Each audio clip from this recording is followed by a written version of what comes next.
జగన్ పర్యటనలో పాల్గొంటే ₹1,00,000 జరిమానా. ఇస్కపల్లి ప్రధాన మత్స్యకార గ్రామంలో దురాయి. నెల్లూరు జిల్లా బోగోలు మండలం ఫిషింగ్ హార్బర్ను పరిశీలించి మత్స్యకారులతో మాట్లాడేందుకు బుధవారం వస్తున్న మాజీ ముఖ్యమంత్రి జగన్మోహన్ రెడ్డి కార్యక్రమానికి హాజరయ్యేవారు గ్రామానికి ₹1,00,000 జరిమానా చెల్లించాలని అల్లూరు మండలం ఇస్కపల్లి ప్రధాన మత్స్యకార గ్రామంలో మంగళవారం దురాయి విధించారు. మత్స్యకారుల అదుపులో ఉన్న తమిళనాడుకు చెందిన బోట్లను తప్పించిన నేపథ్యంలో ఏర్పడిన వివాదాలు తీర ప్రాంతాల్లో తారాస్థాయికి చేరిన విషయం తెలిసిందే. ఈ వివాదాల నేపథ్యంలో జగన్ పర్యటనకు తమ గ్రామం నుంచి ఎవరూ హాజరు కాకూడదంటూ గ్రామ కాపులు కట్టుబాటు విధించారు. పర్యటనలో ఎవరైనా పాల్గొంటే ₹1,00,000 జరిమానా చెల్లించాలంటూ దురాయి విధించారు.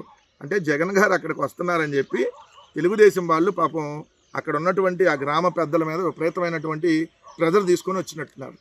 ₹1,00,000 జరిమానా అంట జగన్ గారు మీటింగ్కి వెళ్తే. బహుశా నాకు తెలిసి భారతదేశ చరిత్రలో ప్రతిపక్ష నాయకుడు, ఓ రాజకీయ పార్టీ నాయకుడు ఆ ప్రాంతానికి పర్యటనకు వస్తుంటే అధికార పార్టీ ₹1,00,000 జరిమానా విధించే విధంగా అక్కడ మత్స్యకారుల మీద ప్రెజర్ తేవటం అనేది, మత్స్యకారుల మీద ప్రెజర్ నాకు తెలిసి బహుశా ఫస్ట్ టైం ఏమో. ఎందుకంటే స్వేచ్ఛగా ఎవరైనా ఎవరి మీటింగ్కైనా వెళ్ళేటటువంటి స్వేచ్ఛ ఉంటుంది. మీరు వెళ్ళకూడదు అని ఆంక్షలు విధించే విధంగా పాపం అక్కడ దురాయి, అంటే అక్కడ వాళ్ళ తీర్మానం చేసి గ్రామంలో వెళ్ళకూడదని చెప్పారని అంటే పాపం వాళ్ళ మీద ఎంత ప్రెజర్ ఉందో. ఎందుకంటే అధికార తెలుగుదేశం పార్టీ ఒత్తిడి మీకు తెలుసు కదా ఎలా ఉంటాయో. అయినా జగన్మోహన్ రెడ్డి గారు వస్తుంది తన ఎన్నికల ప్రచారానికి ఏం కాదు, నాకు ఓటేయండి అని అడగటానికి రాట్లా.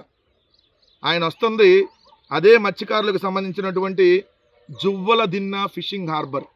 జగన్మోహన్ రెడ్డి గారు ముఖ్యమంత్రిగా ఉండగా 2021 మార్చి 19న జగన్మోహన్ రెడ్డి గారు జువ్వల దిన్న ఫిషింగ్ హార్బర్ నెల్లూరు జిల్లా కావలి నియోజకవర్గం బోగోలు మండలంలోని జువ్వల దిన్నె వద్ద ₹289 కోట్ల వ్యయంతో 76.89 ఎకరాల్లో ఏదైతే 25,000 మత్స్యకార కుటుంబాలకు ప్రయోజనం చేకూర్చేలాగా 1,250 మోటరైజ్డ్ అండ్ మెకనైజ్డ్ బోట్స్ అత్యాధునిక హంగులతో, అత్యాధునిక ప్రమాదాలతో, అక్కడ అత్యాధునిక ప్రమాణాలతో అక్కడ ఏదైతే ఆ హార్బర్ను నిర్మించారో ఆ హార్బర్ ద్వారా 41,250 టన్నుల మత్స్య సంపద అదనంగా ఎలా అందుబాటులోకి వస్తుందో అలాంటి జువ్వల దిన్నె ఫిషింగ్ హార్బర్ని ఏదైతే సాగర్ డిఫెన్స్ అకాడమీ అనేటటువంటి ముంబైకి చెందినటువంటి ఒక ప్రైవేట్ కంపెనీకి నారా లోకేష్ ధారాదత్తం చేస్తున్నాడు కాబట్టి దాన్ని వ్యతిరేకిస్తూ వస్తూ ఉన్నారు.